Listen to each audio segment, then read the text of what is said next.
प्रभाग क्रमांक 6 मध्ये भारतीय जनता पार्टीचे अधिकृत उमेदवार गणेश वानकर, मृण्मयी गवळी, सोनाली गायकवाड आणि सुनील खटके यांनी राजेश कोठे नगर, धुम्मा वस्ती, विद्युत नगर, शेटे वस्ती, सोनी नगर, जानकर नगर, थोबडे साठे पाटील वस्ती आदी भागांमध्ये होम टू होम प्रचार करत नागरिकांच्या गाठी भेटी घेतल्या। या प्रचारादरम्यान चारही उमेदवारांनी नागरिकांशी थेट संवाद साधत आपल्या मनोगतात सांगितले की राज्यात व केंद्रात भारतीय जनता पार्टीची सत्ता असल्याने येणाऱ्या काळात प्रभाग क्रमांक 6 साठी निधी कमी पडू दिला जाणार नाही। महिलांसाठी लाडकी बहीण योजना, लाडकी लाडपती दिदी योजना, महिलांच्या स्वच्छतागृहांचा प्रश्न तसेच विविध बांधकाम योजनांना प्राधान्य देत सर्व समस्या सोडवण्याचा निर्धार त्यांनी व्यक्त केला। माननीय विजयकुमारजी देशमुख मालक असतील, सुनील बापू खटके असतील, मी स्वतः गणेश वानकर असेल, आम्ही जे या भागामध्ये निधी दिलेला आहे, जे काम केलेलं आहे आणि केंद्र सरकारच्या योजना असतील, मोदी सरकारच्या योजना असतील, फडणवीस सरकारच्या योजना असतील, लाडकी बहीण जे देवाभाऊने चालू केलेली आहे आणि कालच देवाभाऊ आमचे देवेंद्रजी फडणवीस साहेब यांनी लखपती दिदी ही एक योजना जाहीर केलेली आहे। त्यामुळे येणाऱ्या काळामध्ये माझ्या सगळ्या लाडक्या बहिणी या लखपती होणार आहेत, त्याचा तो परिणाम असणार आहे। अशा समाज उपयोगी आणि महिलांसाठी चांगल्या असलेल्या योजना फडणवीस सरकार या ठिकाणी राबवत आहे, त्याच्यामुळे आमचा विजय निश्चित आहे असं आम्हाला वाटतं।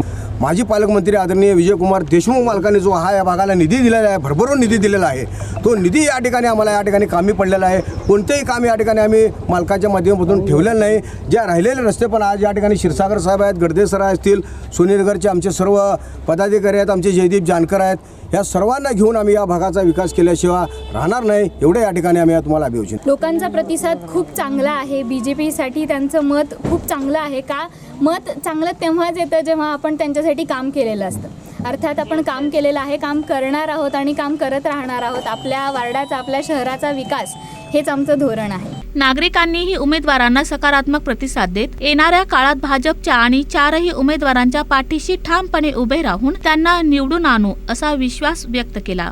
सोनीनगर परिसराच्या वतीनं मी एवढंच सांगतो की गणेशदादा वानकर हे नावच आम्हाला काफी आहे।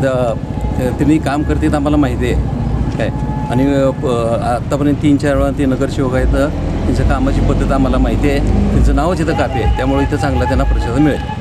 इतर भाजपचे उमेदवार या ठिकाणी हे उमेदवार आमच्यातल्या असल्यासारखे आम्हाला वाटतात। ते आम्हाला कधी या ठिकाणी बोललं तर या ठिकाणी आम्हाला ते साथ देतात। आमचं कुठलं काम असेल, आमची काही गारण असतील ते ऐकून घेतात आणि आम्हाला चांगल्या प्रकारे सहकार्य करतात। गणेश वानकरसुद्धा या ठिकाणी येऊन आम्हाला वारंवार या ठिकाणी कुठल्या कामाच्या अडचणी वगैरे विचारतात, त्याच्या माध्यमातून आम्हाला त्याची कामं ते पूर्ण करून देतात। एकंदर आम्ही सर्वजण या ठिकाणी सोनीनगरचे नागरिक सांगू शकतो की आम्ही ह्यांना बहुमताने निवडून देणार। आम्ही जे हे अर्ज दिला होता त्याची पूर्तता झाली आणि रोडसाठी होणार। आत्तापर्यंत ह्याच्याशिवाय आम्ही कुणालाच मत केलं नाही, ही पहिली गोष्ट पहिल्यापासून। बाकी काय नाही, चांगलं येणार, पण कमळ चिन्ह त्याच्या अगोदर कुठलेही नेते येऊन गेले आले, काहीही कामं झालेली नाहीत। गणेश दादा खटके बापू ह्यांनी भरपूर कामं केलेत, इथली भरपूर प्रगती केली आहे। महिलांना कधीही न्याय दिलाय, कधी अर्ध्याराचं गेलं तरी त्यांनी सगळ्या महिलांना समजून घेतले।